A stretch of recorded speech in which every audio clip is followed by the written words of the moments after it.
G'day guys, it's Tim here. I hope everyone had a fantastic weekend and your Monday's not too bad, or hasn't been too bad and you're getting back into it. So today what we're doing is we're talking to first home buyers. So if you're a first home buyer, if you're someone who's considering maybe getting into the housing market, there's stuff that you got to know before you get into it. Now look, of course, most people realise that what they're facing the prospect of are probably having to work maybe 50 years of their life doing something that they don't want to do, so they're going to end up somewhere they don't want to be. So you got to beat the herd. All right, so first home buyers, we've got to get out there and start looking at different ways that you can build your wealth. Now, of course, one of the things we've got to consider is one of the single largest mistakes that any kind of Australian makes is that they include their houses in the wealth. So that's what we're going to be going through in the Facebook Live today. Josh, welcome to the Facebook Live there, mate. Of course, we'd love to see you interact with the post. So if you're going to be posting your comments, that'd be great. You know, if you like it, click like. If you love it, click love. If you don't like it, click angry. All right, so first home buyers, here's what you got to think of, okay? Housing affordability is such a major issue. One of the things that I see all of the time now, it is not unusual for first home buyers to be starting off with a $500,000 mortgage. Some interesting stats that came out just this week. Get this. Well, let me go back to the next one. I'll come back to that one, all right? And that's really what I want to show you guys about, is how you can actually own your first home or buy your first house from $50 a week. That's what we're going to be talking about today, all right? I've had a tough weekend, so I'm struggling to put it all together, all right? But this is the stat that came out last week. 14.4% of all new home sales were to first home buyer investors. So these are first home buyers that are buying their first home but not living in it, actually renting it out. This is the concept called rent vesting. Now you may have heard this concept. September last year was the first time this actual term was introduced to the market in a news article. Okay, but what is the idea of rent vesting? This is the idea that you live where you want to live. You actually rent where you want to live, whether that's maybe at home still with mum and dad, or maybe that's in a place closer to work or closer to where you want to be. And then what you do is the house that you buy is actually an investment property. Okay, now the reason why people are doing this, firstly, it's so much cheaper. One of the reasons being is that when you own an investment property, the mortgage on that investment property, it becomes investment debt, and investment debt is tax deductible. Not only that, but when you own a brand new property, okay, like so this is 14.4% of all new home sales. Brand new properties secure much more significant rent. Now, if you're getting more rent for a property, that means that there's less money coming out of your back pocket to pay the mortgage at the end of the week, okay? The other thing is when you've got a brand new property that's an investment property, there's also significant tax advantages referring to depreciation.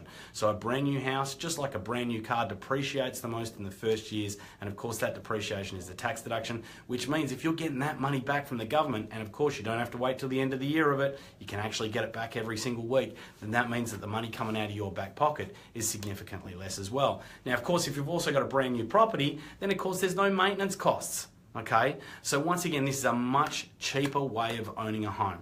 The second thing is this: you can actually live in a much better house. If you're much better off from a financial perspective, i.e. it's cheaper for you to own that brand new property, then you can actually afford to live in a house that's better for you. You can live in a better location. Maybe it's closer to hubs or capital cities or closer to your employment.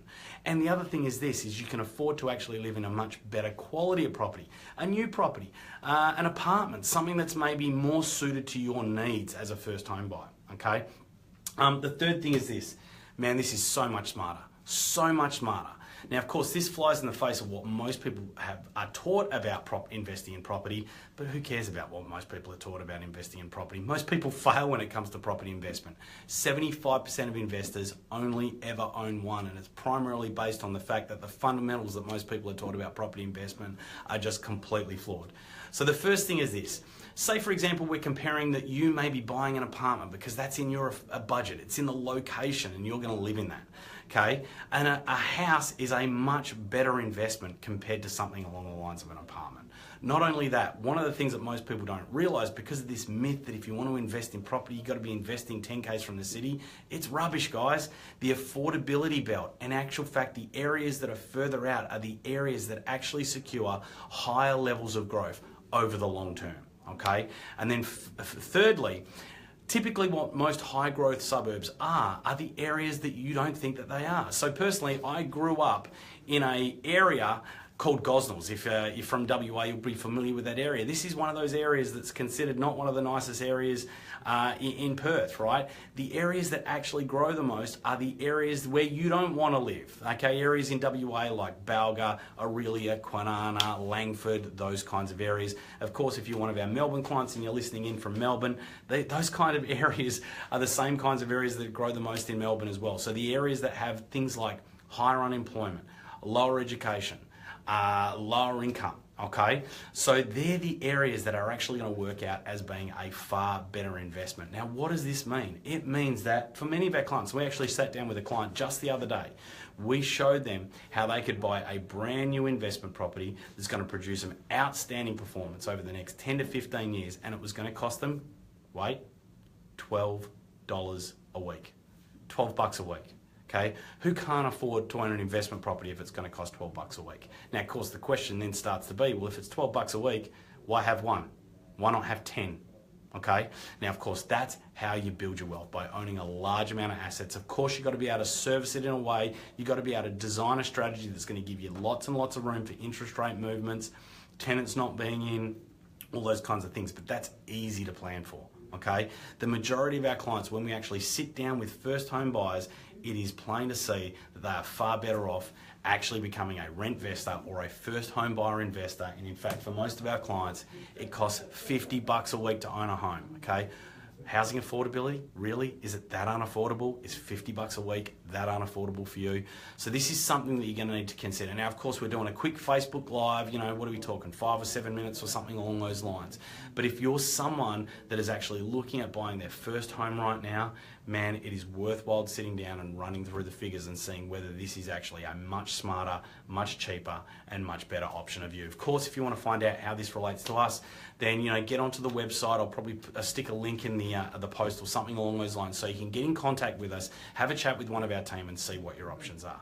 But guys, that's pretty much it for me on a Monday. As you can see, I'm struggling to put my words together. I was leading workshops across the country, so I'm a little bit tired today, but I hope the rest of your week is fantastic. Thank you for watching. Thanks for listening. And of course, I look forward to seeing you guys soon. All right, have a great day.